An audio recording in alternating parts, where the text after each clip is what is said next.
வேடன்னா யாருன்னு தெரியும், அறிவுனா யாருன்னு தெரியும், சாய் அபயங்கரன்னா யாருன்னு தெரியும், பால் டப்பானா யாருன்னு தெரியும். எல்லாம் பார்த்தீங்கன்னா நம்முடைய அண்ணா அவர்கள் அந்த நெசவு துணிகள்லாம் தன்னுடைய தலையில் வைத்து கொண்டு வீதி வீதியாக அந்த துணிகள்லாம் விற்றார் என்று சொல்லும் பொழுது அதுக்கு அவர் கூட இருந்தவர் யார் என்று சொன்னால்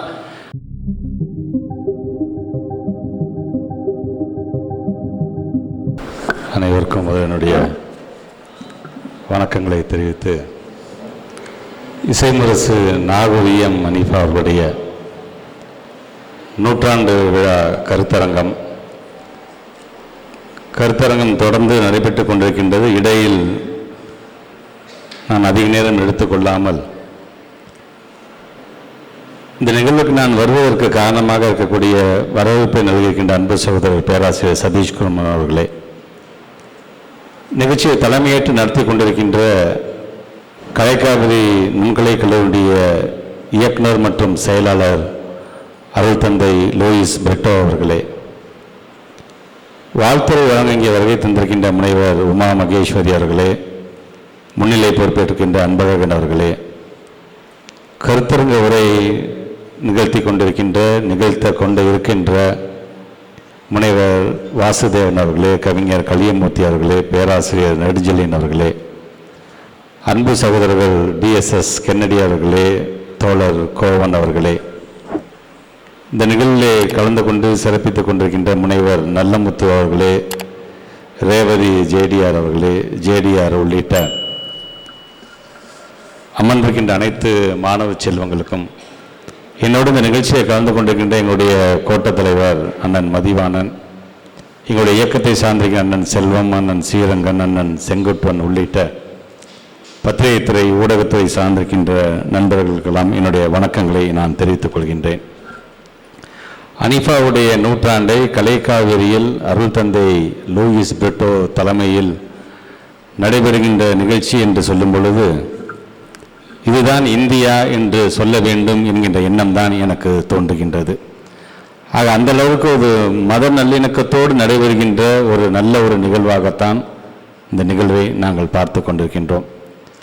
குறிப்பாக மெல்லிசை பாடகர் என்று கேள்விப்படுறோம். ஆனால் அனீஃபா அவர்கள் மெல்லிசை பாடகர் என்று சொல்வதை காட்டிலும் கம்பீர குரலுக்கு சொந்தக்காரர் என்று சொல்வதுதான் சரியாக இருக்கும், பொருத்தமாக இருக்கும்.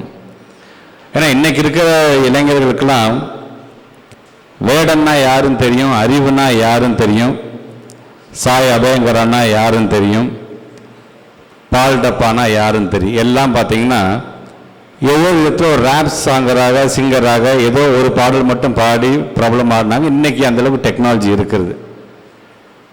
இன்றைக்கி சென்னையில் ஒருத்தர் பாடுறாங்கன்னா அடுத்த நிமிஷம் கன்னியாகுமரியில் அதை முழுமையாக அந்த பாடலை கேட்டு ரசிக்கக்கூடிய அளவிற்கு இன்றைக்கி டெக்னாலஜி வளர்ந்துக்குன்னா அன்றைக்கி அப்படி தான் இருந்ததா?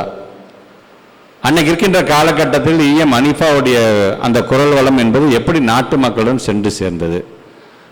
இன்னும் சொல்லணும்னா அவர் வாழ்ந்த காலத்தில் குறைந்தபட்சம் ஒரு 5000 திருமணங்கள் இல்லாத அவர் பாடியிருப்பார் என்கின்ற செய்தி நமக்கு அப்படியே வியப்பை தரக்கூடியதாக இருக்கின்றது. சரி, அதுதான் அப்படி என்று சொன்னால் உருது மொழி பாடகராக இருக்கக்கூடிய கலிஃபுல்லா அவர்கள் இங்கே இருக்கின்ற வரகநெறியில் இருக்கக்கூடிய அந்த பகுதியில் கச்சேரி நடத்துவதற்கு ஒவ்வொரு ஆண்டும் அவர் யாரை அழைப்பார் என்று சொன்னால் அனீஃபாவை அழைத்து அந்த பாடல்கள் எல்லாம் பாட சொல்வாராம். ஆக அந்த அளவுக்கு இது போன்ற கச்சேரியிலே வரகநெறியில் நடைபெறுகின்ற கச்சேரி அதிகம் நிகழ்ச்சியிலே பங்கு பெற்றவர் யார் என்று சொன்னால் நாகை நமக்கு தந்த அனீஃபா அவர்கள் தான் என்பது நமக்கான ஒரு மிகப்பெரிய பெருமை. இன்னும் கூடுதல் பெருமையாக நான் நினைப்பது இன்றைக்கு நம்முடைய மாண்பு தமிழ்நாட்டுடைய முதலமைச்சர் இன்றைக்கு என்னை பொறுப்பு அமைச்சராக எந்த மாவட்டத்துக்கு நியமித்திருக்கிறார் என்று சொன்னால் நாகூர் அனீஃபா பிறந்த அந்த நாகை மாவட்டத்துக்கு தான் என்பது எனக்கான ஒரு மிகப்பெரிய பெருமை. அதனால்தான் அவருடைய நூற்றாண்டு என்று வளர்ந்தபோது அவர் வாழ்ந்த அந்த வீடு இருக்கின்ற அந்த பகுதிக்கு அவர் பெயரை சூட்டியதிலிருந்து அவருடைய பெயரை தாங்கியிருக்கின்ற நூற்றாண்டு பூங்காவை நம்முடைய மாண்பு துணை முதலமைச்சர் உயர்திரு உதயநிதி ஸ்டாலின் அவர்கள் திறந்து வைத்ததிலிருந்து நாகை மாவட்டத்தில் அவருடைய நூற்றாண்டு விழாவை தங்களுடைய குடும்பத்தாரோடு அங்கே இருக்கின்ற இயக்க மக்களோடு பொதுமக்களோடு சேர்ந்து அங்கே நாங்கள் ஒரு மிகப்பெரிய ஒரு விழாவாக நாங்கள் கொண்டாடினோம். அதன் தொடர்ச்சியாக மறுநாளே மாண்பு தமிழ்நாட்டு முதலமைச்சருடைய தலைமையில் சென்னையில் நடந்த ஒரு மிகப்பெரிய ஒரு நிகழ்வும் இன்றைக்கு அவருடைய பெயரில் நடந்தது என்று சொல்லும் பொழுது இன்றைக்கு மறக்காமல் இன்றைக்கு நாகூர் அனீஃபா அவர்களுடைய புகழை நாம் எல்லாம் போற்றுகின்றோம். அதற்காகத்தான் இங்கே மேடையில் வருகை தந்திருக்கலாம். இன்றைக்கு அவர் சார்ந்து அந்த கருத்தரங்கத்தில் இன்றைக்கு உங்களிடம் பல்வேறு தகவலை உங்களிடம் பகிர்ந்து கொள்வதற்காக இங்கே அவர்களும் வந்திருக்கிறார்கள் என்கின்ற எண்ணம் தான்.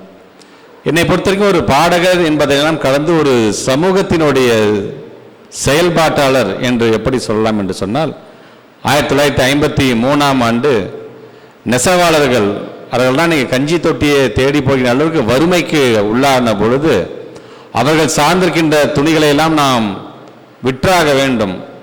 அப்படி விற்று வருகின்ற அந்த பணத்தின் மூலமாக அந்த நெசவாளர் குடும்பத்தை நாம் வாழ வைக்க வேண்டும் என்று பேரறிஞர் அண்ணா முடிவு செய்து அவர் வந்த மாவட்டம் எந்த மாவட்டம் என்று சொன்னால் நம்முடைய திருச்சி மாவட்டம் தான். திருச்சியில் இருக்கின்ற தெப்பக்குளத்தில் தான் நம்முடைய அண்ணா அவர்கள் அந்த நெசவு துணிகள்லாம் தன்னுடைய தலையில் வைத்து கொண்டு வீதி வீதியாக அந்த துணிகள்லாம் விற்றார் என்று சொல்லும் பொழுது அதுக்கு அவர் கூட இருந்தவர் யார் என்று சொன்னால் நம்முடைய ஈஎம் ஹனீஃபா அவர்கள் மைக்கே இல்லாமல் அந்த கம்பீர குரலில் பாட்டு பாடிக்கிட்டே போய் அதை விற்றது. உடன் சென்றவர் என்னுடைய தாத்தா அப்புறம் அன்பில் என்பதெல்லாம் எனக்கு கூடுதல் ஒரு பெருமையாக இருக்கின்றார். இன்றைக்கு அவருடைய பேரனாக ஈஎம் ஹனீஃபா அவருடைய இந்த நூற்றாண்டிலே உரையாற்றுகின்ற ஒரு நல்ல ஒரு வாய்ப்பை பெற்று தந்தமைக்காக அன்பு சகோதரர் சதீஷ் அவர்களுக்கும் குறிப்பாக இந்த நல்ல நிகழ்வை தலைமையேற்று நடத்தி கொண்டிருக்கின்ற அருள் தந்தை அவர்களுக்கும் இந்த நேரத்தினுடைய நன்றியை தெரிவிக்க நான் கடமைப்பட்டிருக்கின்றேன். இன்னைக்கு வருகை தந்திருக்கின்ற இளைய சமுதாயம், இது போன்ற பெரியவர்கள் நம்முடைய நாட்டு மக்களுக்காக ஒரு இயக்கம் என்று மட்டுமில்லாமல் பொதுவானவர்களாக விரும்பப்படக்கூடிய ஒரு கம்பீர குரலை எப்படி ஈஎம் ஹனீஃபா பெற்றிருக்கிறார், அவர் சார்ந்து நீங்கள் வெளியிடப்பட்டிருக்கின்ற புத்தகத்தை நீங்கள் பெற்று சின்ன புத்தகமாக தான் இருக்கின்ற அது சார்ந்த அவர் பாடிய பாடல்கள் என்னென்ன என்பதை அவரை பற்றியும் தெரிந்து கொள்கின்ற அளவுக்கு நீங்களும் இன்னைக்கு அவர் சொன்னார் பார்த்தீங்கன்னா சதீஷ், நேற்று நம்முடைய தமிழ்நாட்டுடைய முதலமைச்சர் ஒரு நாளைக்கு அட்லீஸ்ட் ஒரு மணி நேரம் புத்தகத்தை படிங்க என்று சொன்னாங்க இல்லையா? அப்படி யாராச்சும் புத்தகம் வாசிப்பு பழக்கம் இல்லாமல் இருந்தது என்று சொன்னால் இன்றிலிருந்து அந்த 1 மணி நேரம் ஏன் இசை முரசு நாகூர் ஈஎம் ஹனீஃபாவின் இசை பணிகள் என்ற இந்த புத்தகத்திலேருந்து கூட உங்களுடைய பணியை நீங்கள் தொடங்க வேண்டும் என்பதுதான் ஒரு பள்ளிக்கல்வித்துறை அமைச்சராக உங்களிடம் நான் வைக்கக்கூடிய வேண்டுகோள்.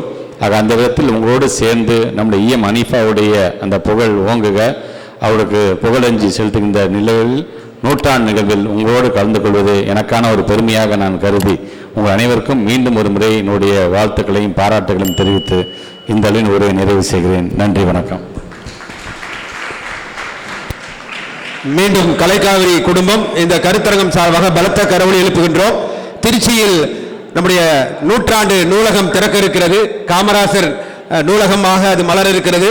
அந்த நிகழ்வுக்கும் எங்கள் மாணவர்கள் நூலை வெளியிடுவார்கள் என்பதை இந்த நேரத்தில் மகிழ்ச்சியோடு தெரிவித்து, விரைவில் திருச்சியிலும் அந்த காமராசர் நூலகம் திறக்கப்பட வேண்டும்.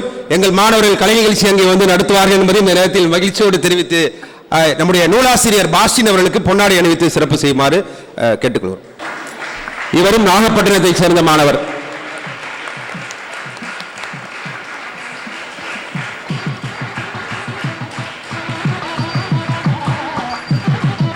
மீண்டும் அரங்கம் எங்களுடைய மாண்புமிகு பள்ளிக்கல்வித்துறை அமைச்சருக்கு நெஞ்சம் நிறைந்த நன்றியை தெரிவித்து விடைபெறுகிறோம். அண்ணன் அவர்களுக்கு அன்பின் விடை வழங்குகின்றோம். நன்றி.